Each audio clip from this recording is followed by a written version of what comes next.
I think I'm psychic. Chapter 3. Bombed again.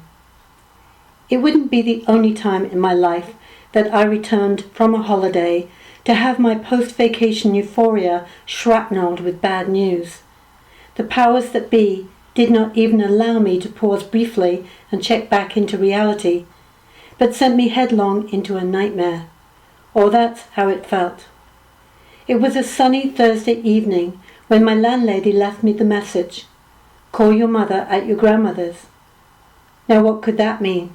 I was 17, tanned and relaxed after arriving a few days earlier from my first holiday on the Costa Brava. On Montpelier Street, just 10 yards from my flat in Hove, the familiarity of the English red telephone box gave me a vague reassurance as I inserted a shilling into the slot.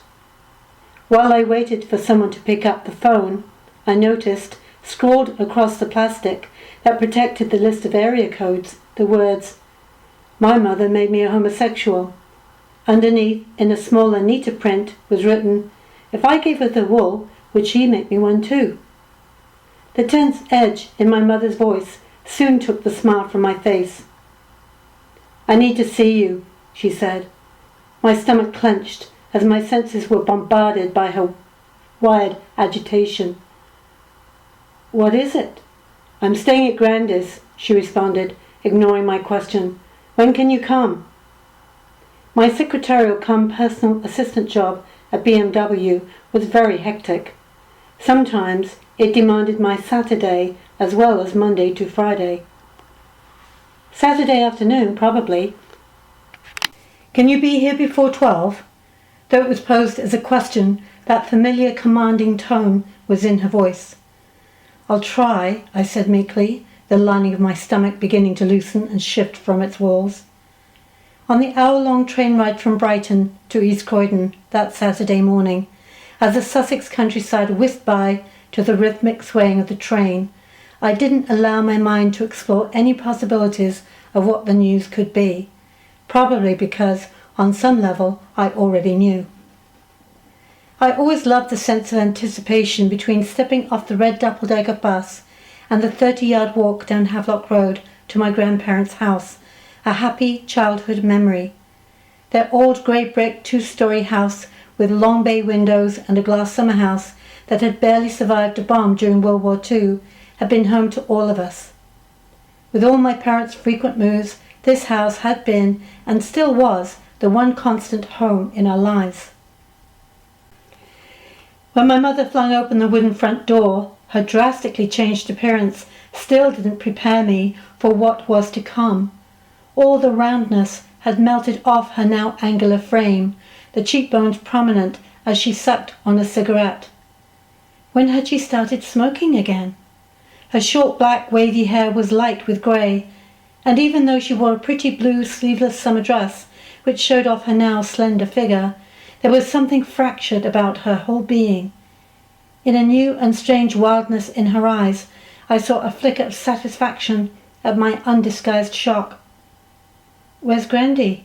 I asked as I entered the shadowy hallway, the oh-so-familiar sweet nutty smell offering me some small comfort. "Sleeping," my mother snapped. Oops, I should have waited to inquire after Grandy. My mother had always resented my closeness to my grandmother. "Come into the kitchen." She bustled ahead of me, her energy frenetic, almost itchy. If it were possible, she probably would have crawled out of her own skin. "Luke!" I beamed as I saw my younger brother sitting at the kitchen table. His shoulders beneath the navy sweater, white shirt and grey school tie were slouched. Whatever the news is, at least I won't be going through it alone, I thought. In the last year since I had left home, he had grown into a bespotted 14-year-old, with lank blonde hair hanging down around his sullen face. He stared at me with a look of, what was it, pity, shame, guilt? As if I was a lamb about to be slaughtered. "What's going on?" I muttered, feeling weak now. Mother and Luke exchanged grimaces. "Luke, make some tea, will you?" With just a grunt, my brother wearily pulled his tall, slim frame to full height as if he suddenly weighed triple his size. "Sit down," my mother commanded, pointing to the far end of the table as she positioned herself facing me at the opposite end.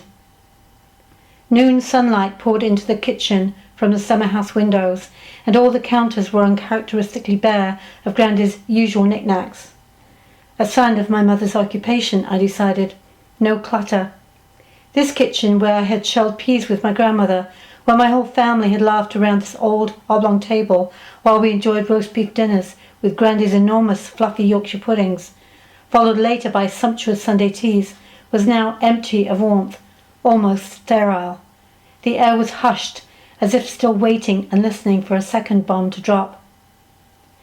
Maybe it was the blue and white checked tablecloth that gave the optical illusion of my mother being miles away from me instead of to just a few feet.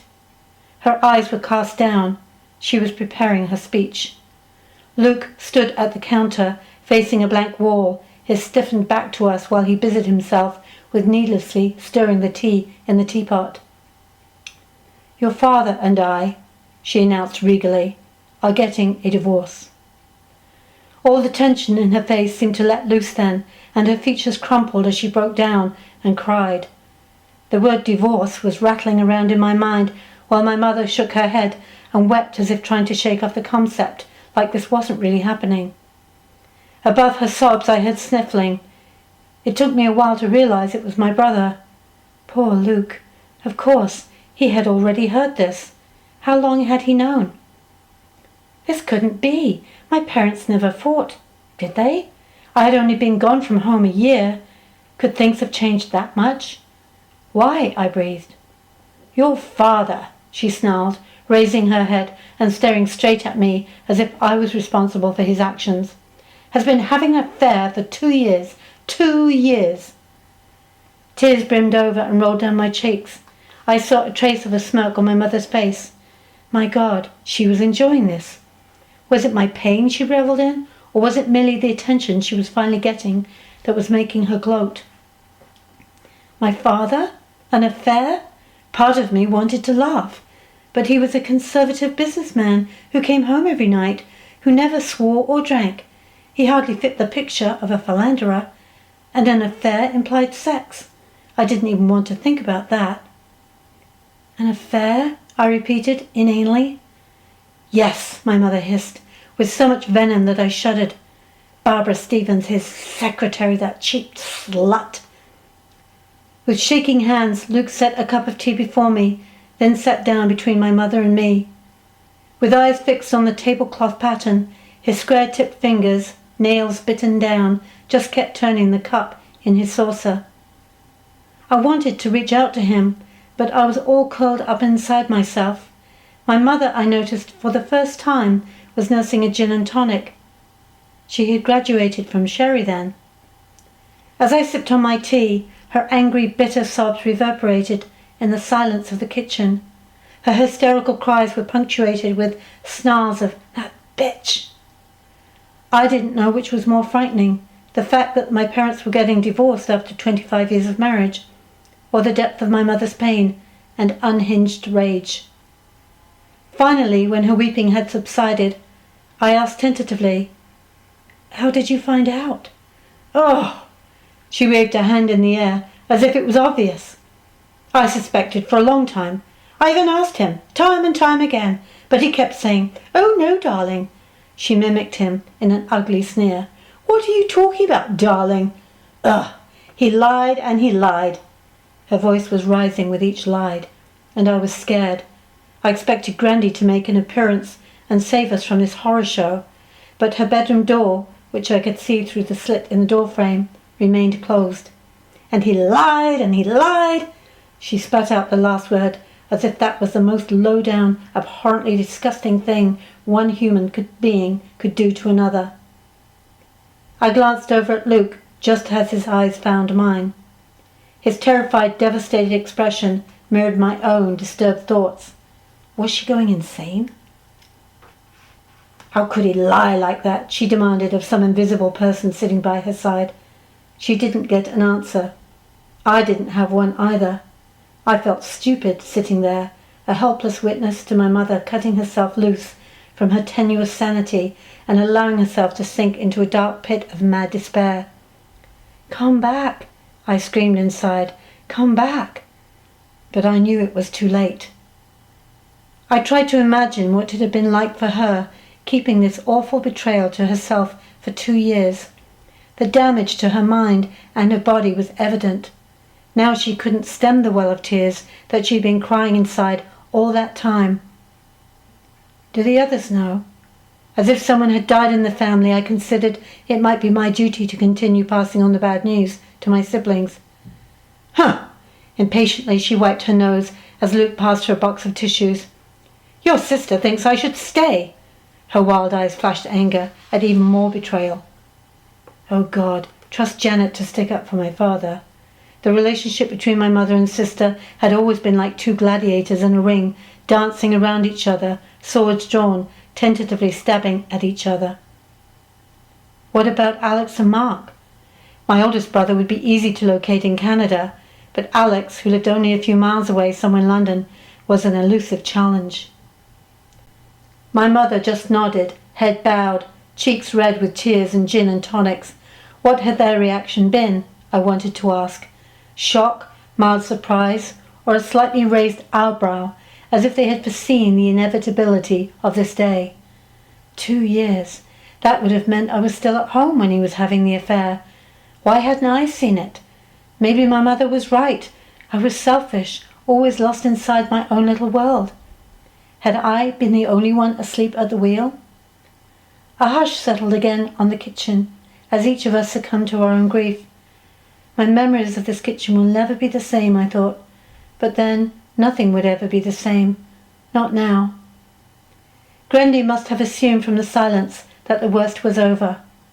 Without a sound, she appeared in the doorway of the kitchen, leaning on the door handle for support, and clutching to her chest, her lace-edged handkerchief rolled into a tight little ball, as if it would give her strength. It was the first time I had ever seen my grandmother look so scared, and little did she or I know that this was just the beginning.